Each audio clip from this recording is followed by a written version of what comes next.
शेण गौऱ्या थापून केला तिन संसार सजविला, नांदण्याचा भीमा संग कधी छळ नाही मांडला, कधी छळ नाही मांडला. होती गरिबी पदरी जरी,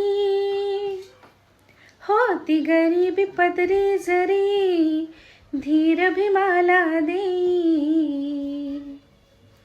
सुभेदाराची सून झाली 9 कोटीची आई, लेक वलंकराची अशी नांदली बाई. सुभेदाराची सून झाली 9 कोटीची आई, सुभेदाराची सून झाली 9 कोटीची आई. जय भीम.